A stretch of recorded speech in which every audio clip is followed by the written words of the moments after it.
Itu yang pertama. Yang ini kan ini yang menarik menurut saya karena sama dengan Pancasila. Iya, Pancasila itu kan sebenarnya tentang religiositas orang Indonesia. Pertanyaan saya politik yang mana ya? Politik yang mana? Ya? Oke. Kalau kita misalnya menggunakan mimbar untuk mempromosikan seorang bupati, seorang DPR misalnya pilih ini karena yang lain, itu bukan porsinya. Oh iya. Itu bukan porsinya ya. Tapi kita memiliki suara kenabian. Suara kenabian ya.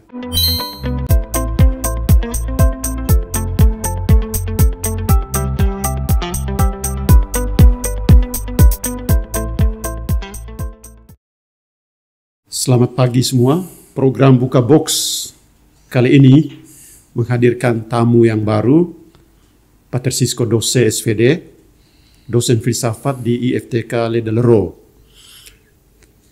Dia belajar di Jerman dan menyelesaikan studinya belum lama. Sekarang bertugas dan menetap mengabdi di institusi IFTK Ledelero. Alangkah baiknya pertama kita mendengarkan beliau memperkenalkan diri di program Buka Box Komkom Provinsi SVD ND ini. Silakan Pater Sisko. Terima kasih Pater Felix. Nama saya Pater Franciscus Dose, biasa dipanggil Pater Sisko Dose. Ya, saya asal dari Bajawa.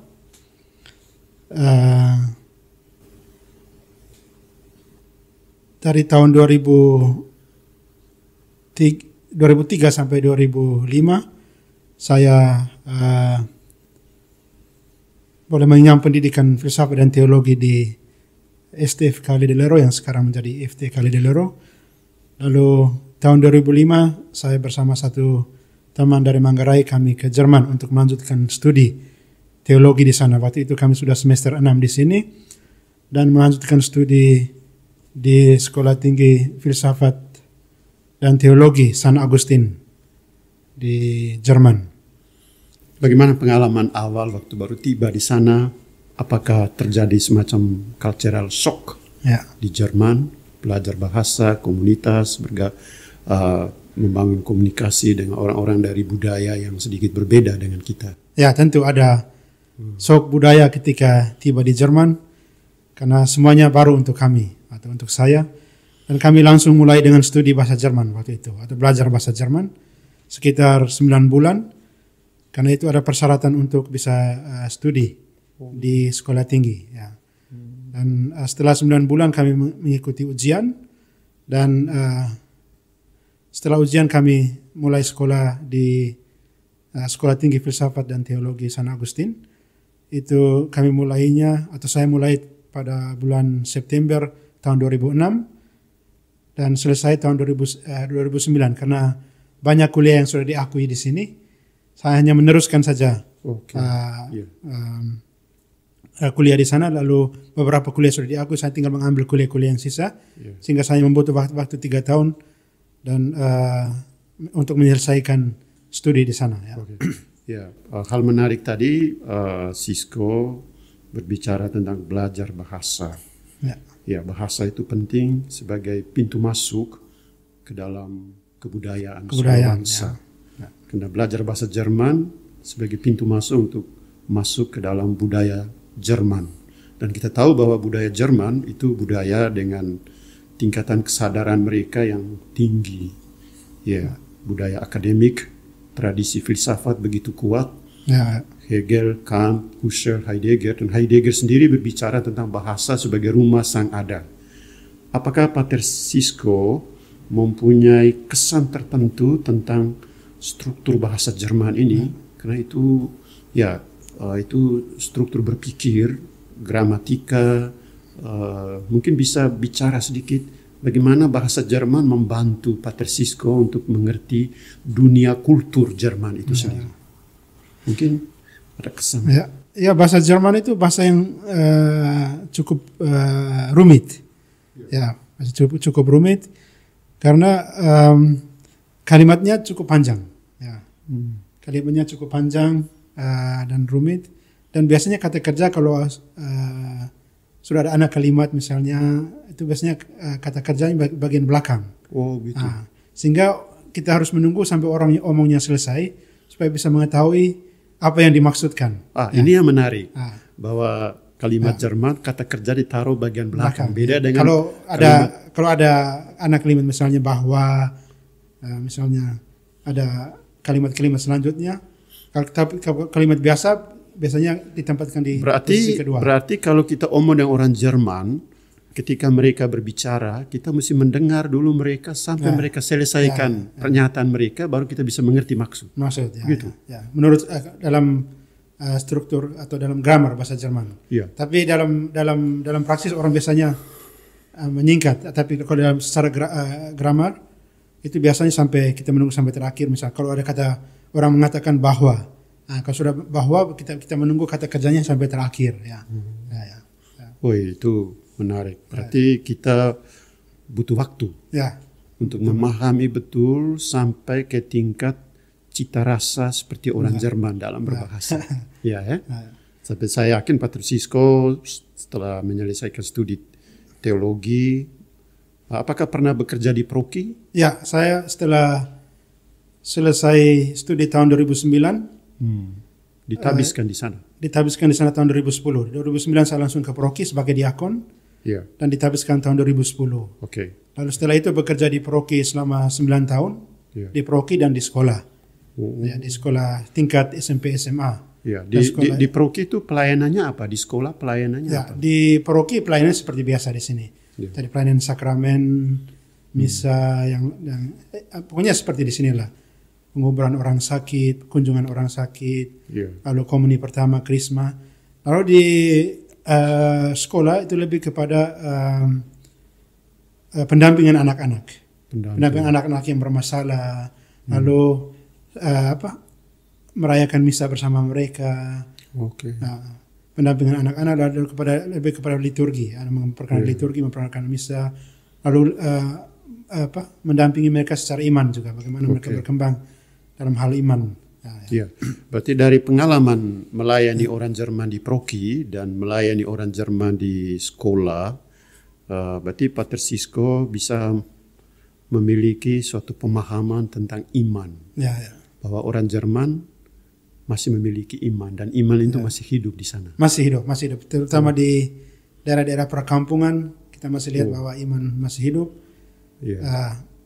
Memang tidak sebanyak atau tidak seperti di Indonesia. Saya baru saja merayakan Paskah di Wolowaru, Paskah pertama di Indonesia di Flores. Itu sangat menarik untuk saya karena Paskah di Jerman biasa-biasa saja, tapi di sini sangat agung, menarik dan mulia untuk saya, pengalaman yang menarik.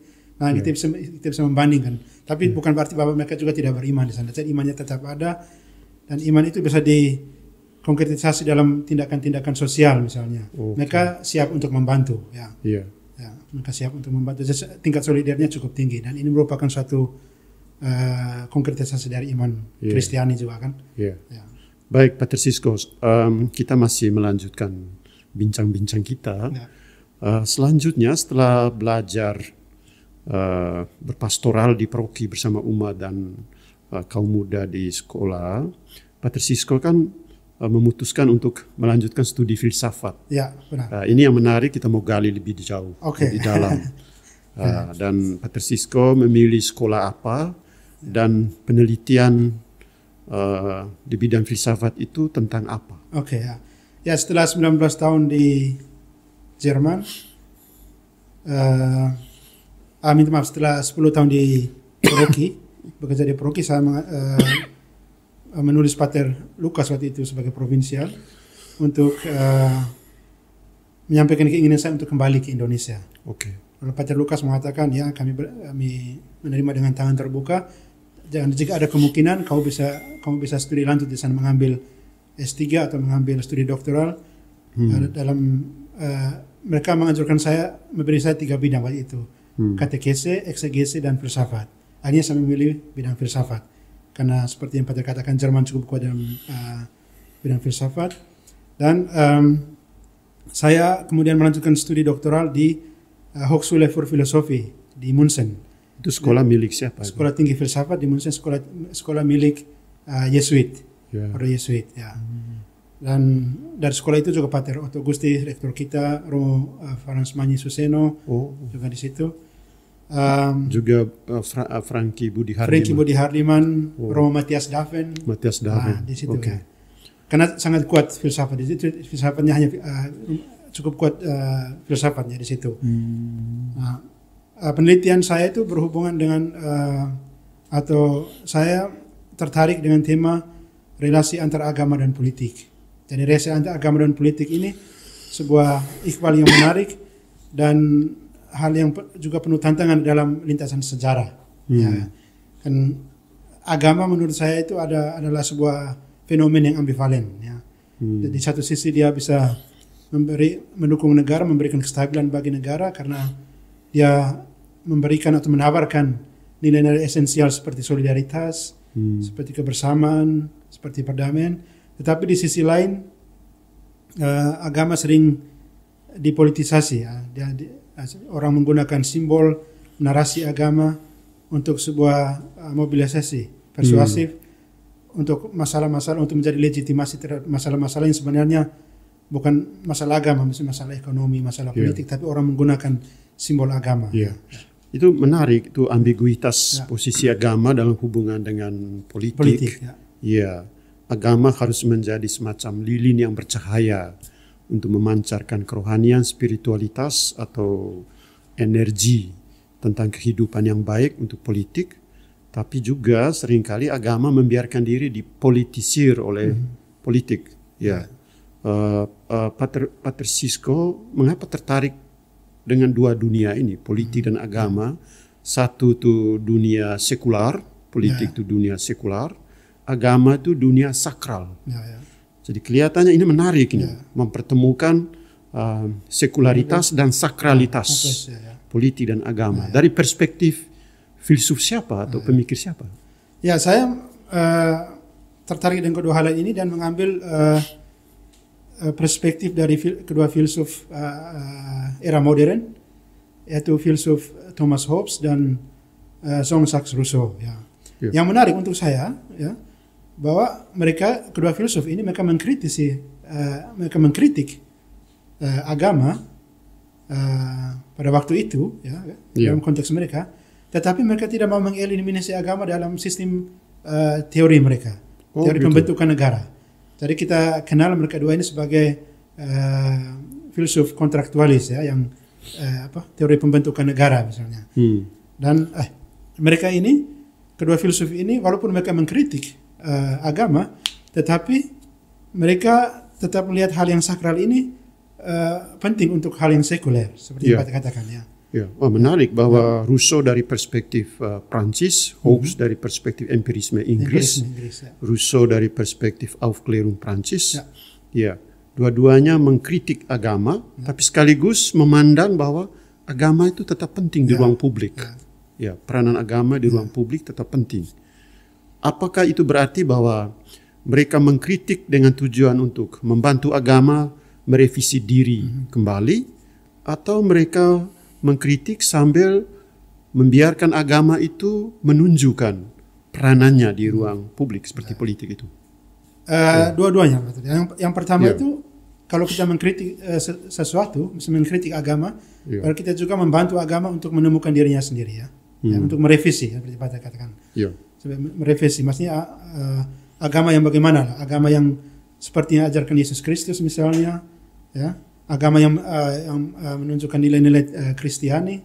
Karena agama pada waktu itu, secara khusus agama Kristen, pada waktu itu tidak mempunyai nama yang cukup baik begitu, karena digunakan oleh agama digunakan oleh para imam, para uskup, para paus sebagai simbol status quo. Mereka melihat agama sebagai sumber kekuasaan, di mana mereka bisa menekan umat-umat waktu itu. Jadi kita harus melihat sejarah waktu itu, bahwa waktu itu agama Kristen tidak memiliki nama yang baik waktu itu. Karena itu para filsuf coba mengkritisi agama dengan maksud bahwa agama harus merevisi dirinya sendiri, bahwa pemuka-pemuka agama harus berusaha menunjukkan nilai-nilai Kristiani supaya agama ini menjadi satu agama yang baik.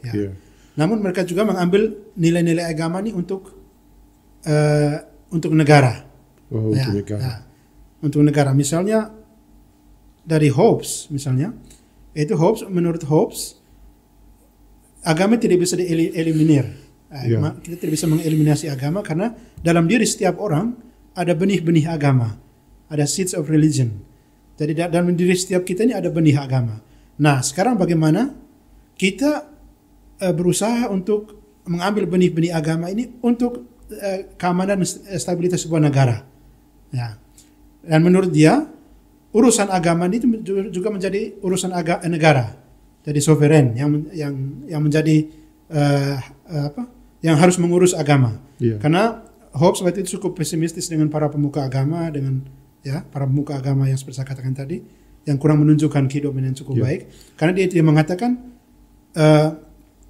ranah agama harus sovereign harus juga menjadi penguasa dalam ranah agama. Ini yang cukup menarik ya. Ya, itu mungkin berangkat dari latar belakang historis pada abad-abad pertengahan di mana boleh jadi itu para pemimpin agama tidak menjalankan fungsinya dengan baik karena itu negara mengambil alih peranan agama dan tapi yang menarik tadi menurut Sisko menangkap apa yang dikatakan Hobbes bahwa pada setiap orang itu di sana sudah ada benih agama. Berarti pada setiap orang itu sudah ada religiositas. Religiositas. Dan religiositas itu perlu diangkat keluar, diekspresikan, baik lewat institusi agama atau juga lewat institusi sekular. Bisa mungkin juga seperti itu. Tapi ini menarik bahwa Hobbes sebagai seorang empiris murni dari tradisi Inggris, kalau kita bicara tentang benih agama, berarti itu suatu realitas, suatu kenyataan yang terjadi. Suatu kenyataan yang terjadi. Seorang misalnya sebelum menjadi Katolik, bukan berarti dia tidak beragama. Dia sebelum menjadi Katolik, sebelum dibaptis, dia sudah ada benih agama di dalam, religiositas. Tinggal bagaimana itu diangkat. Itu menarik gitu. Dan menurut Hobbes, jika benih-benih agama ini dikembangkan oleh para pemuka agama dan akan menjadi bahaya bagi negara. Karena itu negara yang harus menyalurkan atau mengembangkan benih-benih ini menjadi sebuah bunga. Benih bisa berkembang untuk menjadi sebuah pohon misalnya, dan untuk menjadi sebuah pohon yang baik harus diatur oleh negara. Negara harus mengatur. Itu kan berbahaya. Ini negara melakukan suatu tindakan represif. Ini yang bahaya dari Hobbes di situ, karena Hobbes adalah seorang yang mempromosikan monarki. Jadi semuanya berada pada tangan satu penguasa, satu sovereign. Dan sovereign ini diangkat oleh rakyat, dia menjadi penguasa, sehingga dalam bukunya Leviathan itu menjadi seorang penguasa ya. Termasuk penguasa agama. Tapi yang menariknya bagi Hobbes, penguasa agama tapi dalam hal-hal yang publik. Nah, apakah itu berarti ada hubungan dengan hal yang sedang terjadi di Inggris sekarang, di mana ratu atau raja, kepala negara sekaligus penguasa itu yang agama? Sampai sekarang masih terjadi di Inggris kan? Berarti mereka masih menghidupkan teori Hobbes. Ya, sampai sekarang sedikit, tapi tidak seperti dulu lagi kan? Tidak seperti dulu lagi. Mungkin hanya representasi. Tapi dulu ini negara Hobbes kan sebuah konstruksi. Ini bukan suatu realitas ya. Jadi apa yang dibuat oleh para kontraktualis, Hobbes, Locke, Rousseau itu sebuah konstruksi negara. Jadi mereka membayangkan negara di mana ada hanya satu orang penguasa yang menguasai ranah sekuler dan ranah sakral ya. Jadi publik dan ranah agama dan ranah politik. Hanya Hobbes mengatakan terbatas pada hal-hal yang umum. Misalnya kultus publik misalnya ditentukan oleh negara. Hanya ini yang bagaimana? Maksudnya bagaimana? Ini yang jadi kita sebagai saya diajar oleh promotor saya dalam promotor disertasi, dia mengatakan kalau kita membaca para filsuf, kita harus membaca kritis. Nah, itu yang paling penting. Jadi kalau kita membaca, kita harus mengatakan, nah, bagaimana kalau dilihat dari zaman sekarang? Apakah ini masih benar? Ya, seperti yang saya katakan tadi, ini kalau misalnya negara sovereign, katakan misalnya presiden yang menentukan kultus publik, nah ini bagaimana misalnya? Dan Hobbes waktu itu kan dalam konteks yang masih sederhana, jadi masih ada mesti dalam konteks kekristenan. Jadi hanya ada denominasi tapi tidak ada perbedaan agama.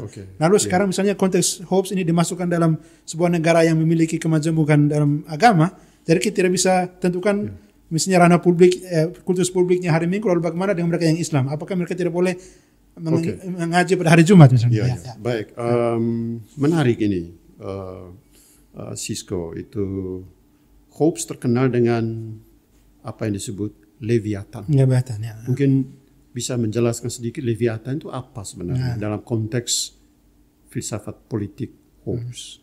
Ya, Leviathan itu sebenarnya seperti raksasa, ya, hewan raksasa yang memangsa hewan-hewan yang kecil yang lainnya, ya kan?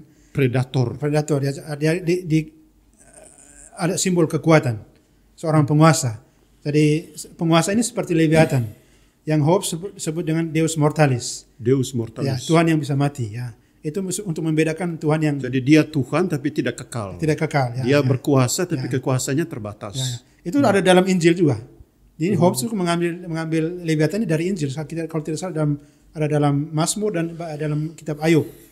Nah, dan ini Leviathan menggambarkan seorang sebagai hewan raksasa, menggambarkan simbol seorang penguasa yang memiliki kekuasaan absolut. Menarik bahwa Hobbes mempunyai imajinasi tentang suatu makhluk raksasa yang perkasa, dan dia melihat ke bawah ingin mencaplok semua makhluk yang lain. Mencaplok dan juga melahap sekaligus dalam itu berarti dia ingin menguasai segala-galanya. Itu imajinasi politik seperti ini, apakah masih terjadi juga di dalam dunia? Ya, kita masih melihat dalam negara yang sangat otoriter misalnya. Negara otoriter, negara yang memiliki satu penguasa yang mau menguasai semua sebenang-benangnya. Saya tidak tahu, saya kurang terlalu paham dengan konteks politik Indonesia akhir-akhir ini. Tapi kalau kita melihat konteks Soeharto, ya kita mungkin bisa mengatakan dia adalah seorang Leviathan di Indonesia. Indonesia pada era itu kan. Pada era itu. Ya. Karena yang menariknya itu kan untuk Thomas Hobbes, karena dengan Leviathan ini stabilitas dan keamanan negara ini bisa terjamin. Karena kalau dia menguasai semuanya dan orang harus takut kepada dia, ketakutan itu menjadi apa yang utama juga dalam Hobbes. Itu keamanan bisa terjamin, tapi keamanan yang dibayang-bayangi oleh ketakutan. Itu kan kita tidak tahu, mungkin Soeharto dulu kan kita lihat kan mungkin ada konflik-konfliknya cukup tidak begitu menonjol karena orang takut. Jadi imajinasi tentang makhluk raksasa menimbulkan ketakutan. Karena sikap sebenang-benang. Karena tindakan absolut, mungkin dia juga menjadi undang-undang. Apa yang dia ngomong itu undang-undang. Apa yang dia lakukan juga menjadi standar. Itu memang sekarang di dalam politik modern atau di dalam realitas politik di Indonesia, masyarakat kita sangat cemas dengan model-model baru Leviathan di dalam dunia politik. Baik. Sisko, kita pindah ke tadi filsuf lain yang Sisko sebut, itu filsuf Prancis, Jean-Jacques Rousseau, yang terkenal dengan du kontrak sosial. Kontrak sosial itu tema yang selalu klasik, tapi selalu direvisi, direfleksikan secara baru oleh banyak pemikir, banyak filsuf. Dan Sisko memilih membuat penelitian khusus tentang tema ini. Bisa bicara sedikit dalam konteks politik. Apakah agama, politik itu dalam politik kemudian agama? Apakah politik itu memang benar-benar suatu kontrak sosial yang berdasarkan pada keadilan, demokrasi, atau suatu kontrak yang sengaja direkayasa? Kalau menurut Rousseau itu sudah merupakan satu hasil dari kehendak bersama. General will. Jadi sudah mulai ada nilai-nilai demokratisnya sudah ada pada Rousseau. Kalau dibandingkan dengan Hobbes. Jadi yang menjadi suveren menurut Rousseau itu adalah kehendak umum. Jadi kehendak umum ini yang dikatakan sebagai suveren. Kalau dalam konteks Hobbes itu suveren itu adalah seorang penguasa, ya. Oh ya. Ya. Sedangkan dalam konteks Rousseau nilai-nilai, jadi kita datang, kalau misalnya kita mengambil keputusan bersama, jadi kita datang bersama, kita rembuk bersama dan mengambil keputusan. Dan inilah yang menjadi standar yang kita putuskan bersama. Meskipun hanya 70-80% kan. Ya, karena tidak bisa mengakomodir semua. Ya, kan? Dan menurut Rousseau yang 20% ini harus mengikuti yang 80%. Dan ini kan yang terjadi dalam negara demokratis. Misalnya dalam pemilihan, ya kan misalnya Prabowo walaupun hanya 54 atau 70-an%, saya kurang tahu waktu itu. Terakhir ini tetap dia menang. Tetap dia menang. Jadi yang lainnya harus mengikuti. Tema tentang kehendak bersama General Will dalam filsafat politik dan dalam negara demokrasi seperti Indonesia itu masih dipakai sekarang. Tapi persoalannya seringkali untuk sampai kepada legitimasi tentang kehendak bersama tadi seperti Pilpres 54% atau 52% diklaim sebagai kemenangan kehendak bersama. Tapi seringkali yang terjadi itu sebuah proses sampai kepada kehendak bersama yang mayoritas tadi itu direkayasa. Direkayasa di Indonesia. Direkayasa. Kehendak bersama yang dimaksudkan Rousseau itu apa itu? Apa yang kita periksa di dalam kehendak bersama? Ya, kehendak bersama kan ini sebuah konstruksi juga kan. Ya, negara Rousseau kan sebuah konstruksi. Jadi menurut Rousseau jadi kehendak bersama itu kehendak umum. Jadi kalau kita datang ya bersama, kita rembuk bersama, kita omong apa yang kita omong, yang kita putuskan inilah yang disebut sebagai kehendak bersama, ya, atau kehendak umum, ya. Menarik. Sekarang kita mempertemukan Rousseau dan Hobbes ini tadi menarik. Sisko bilang dari perspektif Hobbes itu setiap orang itu ada benih agama, religiositas semacam itu. Sedangkan Rousseau dia menekankan aspek general will. Ya, kehendak umum, ya. Bukan kehendak umum, ya. Ya, kehendak umum. Jadi benih agama pada aspek personal setiap orang, kehendak umum pada aspek sosial. Ya, aspek sosial. Ya.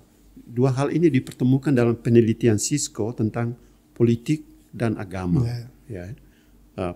Kita masuk ke konteks Indonesia. Pasti kalau Sisko sebagai orang Indonesia mengetahui banyak perkembangan historis politik di Indonesia, lalu membuat penelitian di Eropa yang jauh di sana, di Jerman. Pasti Sisko meneliti literatur para pemikir di Eropa, tapi saya yakin intuisi dasar di dalam diri Sisko itu pengalaman hubungan politik dan agama di Indonesia. Bagaimana Sisko membaca perspektif itu? Ya. Ini merupakan tujuan saya juga. Jadi saya ingin belajar filsafat bukan hanya terbatas pada tataran teoritis, tapi saya mau melihat juga apakah ada relevansinya dengan satu konteks. Yang konteks yang saya maksud ini adalah konteks Indonesia. Ya. Nah, yang saya pelajari dari Rousseau dan Hobbes, jadi saya tidak bertujuan untuk mengambil ide mereka lalu mencaplok ide mereka untuk Indonesia, ya kan? Itu kan tidak bisa. Jadi kita harus melihat apakah ada ide-ide yang ada relevansinya untuk konteks Indonesia. Ya. Dari Hobbes dan Rousseau ini saya lihat yang pertama itu dari konteks Rousseau misalnya, dari pemikiran Rousseau misalnya, dia melihat agama itu sebagai dasar dari politik juga. Karena kalau kita melihat kontrak sosial, itu dia hanya menulis soal politik. Lalu tiba-tiba bab terakhir dia menulis satu bab tentang agama. Jadi dia membuat lompatan dan itu politik tiba-tiba ke agama. Tiba-tiba agama, lalu itu interpretasi saya bahwa dia melihat bahwa politik tidak cukup.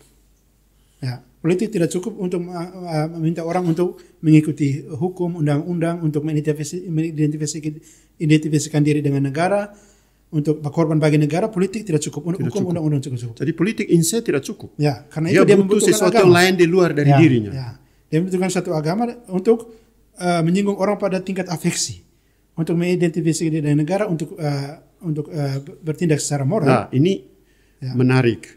Tapi yang menarik bagi Rousseau bukan agama wahyu, tetapi agama sipil yang disebut. Agama sipil. Ya, yang disebut dengan civil religion. Karena Rousseau juga mengkritik agama Kristen, kan, agama Katolik, ya. Tapi yang disebut sebagai agama sipil. Tapi agama sipil ini memiliki dogma, dan dogma pertama itu masih bernuansa agama, yaitu kepercayaan akan keberadaan Tuhan yang maha baik, yang maha pengasih. Nah, dia memiliki dogma. Nah, dan dogma yang kedua itu kepercayaan akan kehidupan yang akan datang. Yang ketiga, pahala bagi orang yang benar dan hukuman bagi orang yang salah.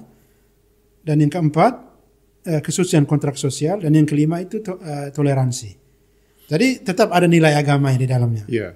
Artinya nilai-nilai itu pahala, percaya kepada yang transenden, lalu kebaikan kepada sesama, itu kan nilai-nilai yang ditimba tetap dari revelasi, tapi meskipun dia tidak mengatakan secara eksplisit, tapi bahwa agama itu semacam dia memberi energi untuk politi. Ya, tapi bahaya kalau agama disalah tafsir. Ya, itu ya. Ya, diinterpretasi secara keliru, itu agama bisa merusakkan politik. Atau bagaimana? Ya, kalau ditafsir secara keliru, agama bisa merusakkan politik, benar ya. Ya, di Indonesia itu sering terjadi misalnya radikalisme. Radikalisme itu kan artinya orang-orang mengklaim bahwa agama mereka itu benar, agama yang lain itu salah. Nah, ini juga salah satu sumbangan dari mereka dua, dari Rousseau dan Hobbes. Hobbes mereka mengkritik juga kebenaran absolut dari agama ya. Dan waktu itu mereka mengkritik misalnya extra ecclesia nullus halus misalnya. Lalu sekarang kan agak sedikit, kalau kita melihat dalam konteks Indonesia, radikalisme, kalau orang yang mengatakan aturan partikular kami yang benar, kami mau mensahkan, katakan syariah misalnya, itu kan dalam konteks mereka juga tidak masuk dalam pemikiran Hobbes dan Rousseau kan, karena ini merupakan suatu peraturan partikular atau undang-undang ini merupakan hanya sebagian dari orang-orang tertentu kan, karena orang Islam juga banyak yang menentang syariah juga kan. Tadi Sisko berbicara tentang agama menurut Rousseau itu agama sipil, bukan agama wahyu.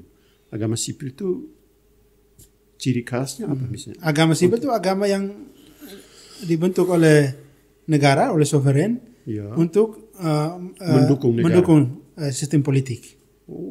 Sistem politik ya. Tapi Rousseau tetap mengambil nilai-nilai agama. Nah, seperti dia katakan keberadaan Tuhan. Tetap diakui di dalam dunia politik. Dalam dunia politik. Itu yang pertama. Yang ini yang menarik menurut saya karena sama dengan Pancasila. Iya.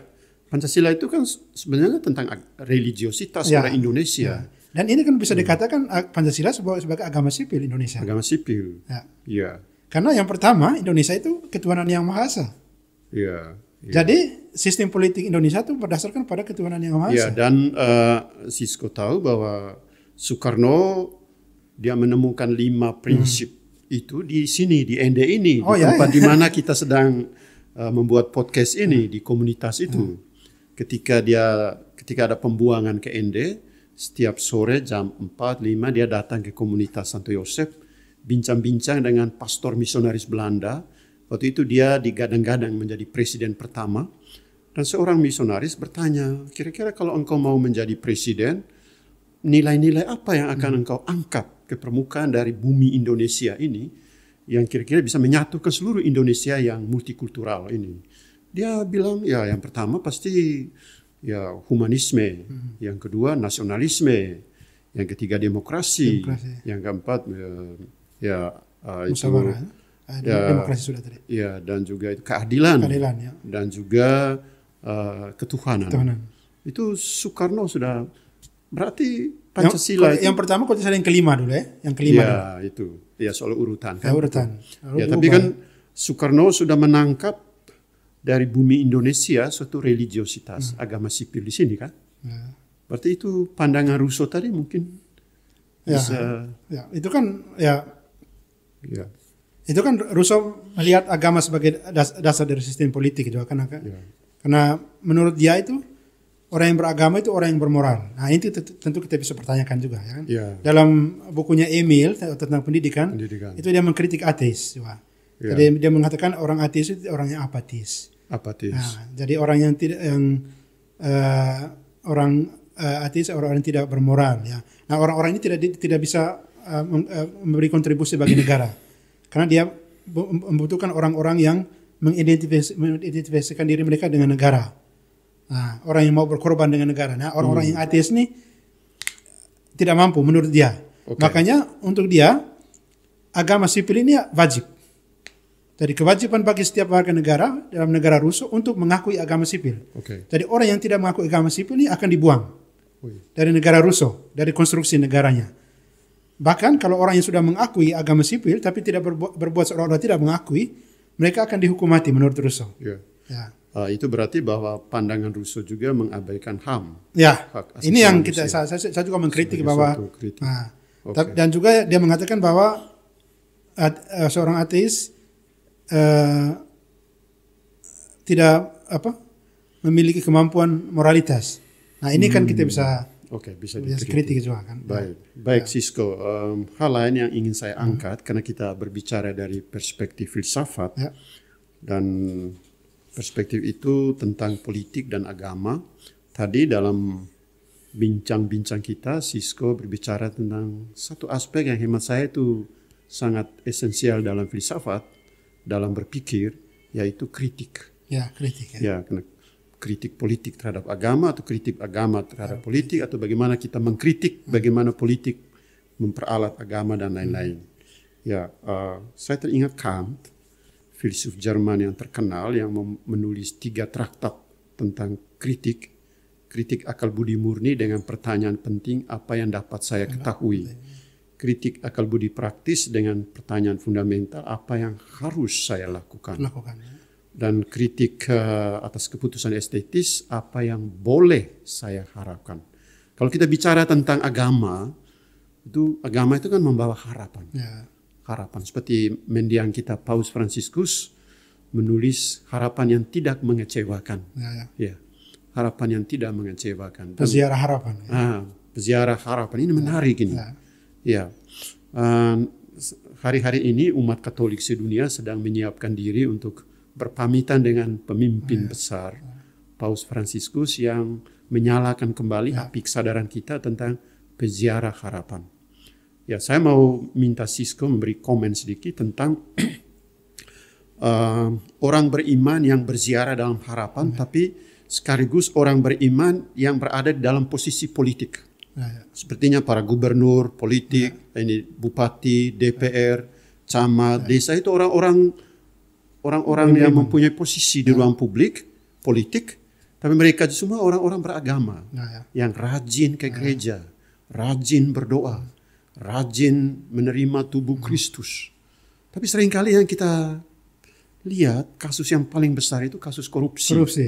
Kasus korupsi di mana orang berpolitik, orang beragama, tapi korupsi itu berjalan terus.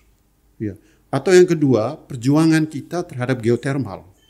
Membela keutuhan alam ciptaan dan juga membela hak-hak publik masyarakat yang tidak boleh diganggu. Misalnya kebun, ladang, rumah mereka yang rusak. Tapi ini kan kita berjuang dengan kekuasaan ini. Politik itu kekuasaan. Para politisi ini orang-orang beragama. Apakah Sisko dalam penelitian itu bisa membaca situasi seperti ini bahwa sesungguhnya agama belum sungguh menyala di dunia politik atau sesungguhnya politik itu hanya urusan sekular, urusan perut, urusan dompet, urusan kekuasaan. Agama disingkirkan sama sekali. Bagaimana pandangan Sisko? Ini menarik sekali menurut saya karena kita bisa juga melihatnya dari kacamata Russo Karena dia mengatakan orang beragama adalah orang yang bermoral. Sedangkan kalau kita melihat dalam fakta yang kita lihat selama ini, ada orang yang beragama juga yang tidak bermoral. Jadi beriman dan beragama tidak merupakan syarat bahwa orang bisa bertindak secara moral. Secara khusus kalau mereka yang bertindak, mereka yang terjun dalam dunia politik. Karena politik dan agama adalah 2 hal yang berbeda, dan ini saya tidak mau mengeneralisasi semua politisi. Jadi ada politisi-politisi tertentu yang walaupun beragama dan beriman, tapi dalam dunia politik mereka melupakan agama dan iman. Jadi agama ini belum menyala dalam iman mereka belum menyala dalam politik. Jadi mereka meninggalkan apa yang mereka imani ya apa yang mereka percaya, suara hati mereka, ya pesan-pesan Injil yang mereka terima dalam gereja misalnya, mereka tinggalkan di sana. Lalu ketika terjun kembali dalam dunia politik, lalu di sana mereka juga mungkin masuk dalam sebuah struktur yang sudah kuat. Ya, akhirnya mereka harus meninggalkan atau mereka dengan tahu dan mau meninggalkan ya ajaran-ajaran yang atau nilai-nilai Kristen yang mereka terima ya. Jadi itu agamanya belum nilai-nilai imannya belum menyala sepenuhnya di sana. Ya. Berarti kaum politisi kita dan juga orang-orang beragama itu sendiri butuh semacam pengolahan diri, discernment, discernment politik dan discernment iman. Artinya politik yang benar dan baik menurut Aristoteles itu politik yang berasaskan pada bonum commune, kebaikan bersama, tapi kebaikan bersama yang diarahkan sampai ke suatu titik di mana semua warga mengalami kebahagiaan, tapi itu kebijaksanaan itu dijaga terus. Ya, agama itu suatu wilayah di mana orang menghadirkan intuisi religiositas untuk mempengaruhi ruang publik. Ya. Tapi persoalan utama itu di kemampuan membuat discernment yang baik dan benar tentang agama. Tapi mungkin kita tidak boleh hanya menyudutkan para politisi, tapi juga kaum agamawan sendiri kan? Semua. Jadi kaum agamawan sendiri juga mereka harus menunjukkan cara hidup mereka yang bagaimana toh? Ya, cara hidup yang jangan menghilangkan kepercayaan dari orang juga kan? Ya. Jadi apa yang diajarkan di gereja juga harus sesuai dengan kehidupan mereka juga kan?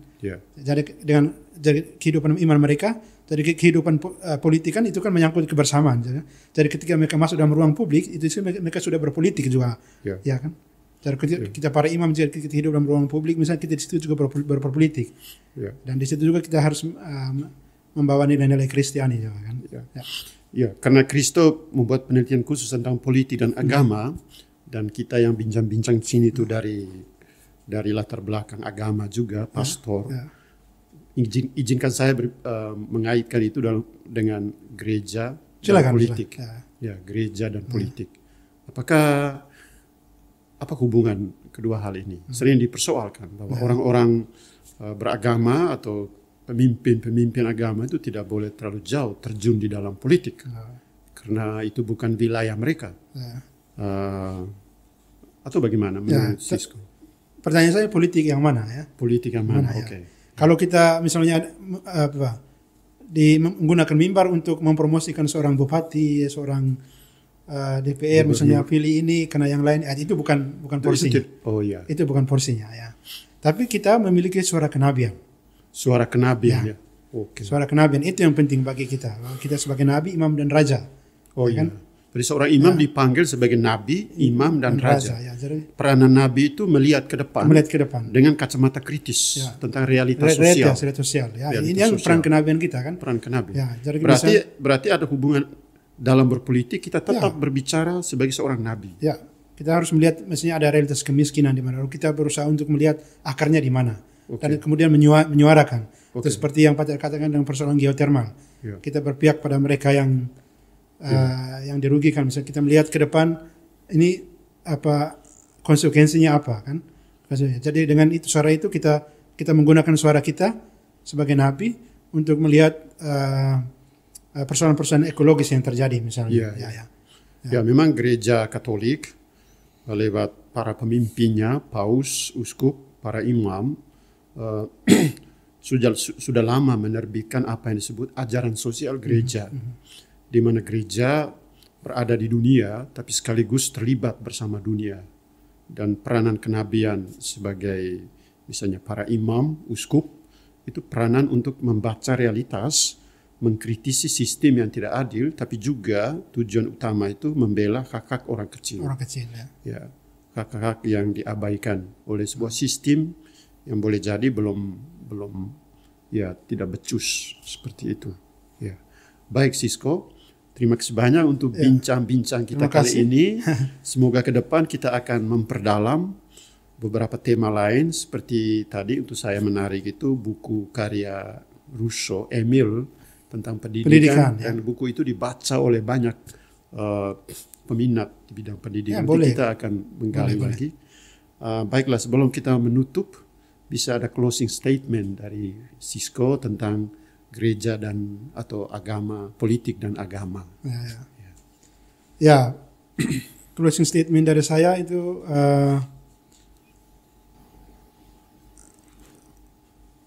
politik masih membutuhkan agama dalam konteks Indonesia, konteks Flores, dan agama juga membutuhkan politik. Gitu. Dua-dua saling membutuhkan. Ya, saling membutuhkan dalam pengertian saling mencerdaskan. Ya, saling membantu. Kita hidup di ruang publik dengan sebuah sistem yang luas, kita butuh politik untuk mengatur seluruh tingkah laku manusia. Karena itu kontrak sosial harus terus-menerus direvisi, diperbaharui.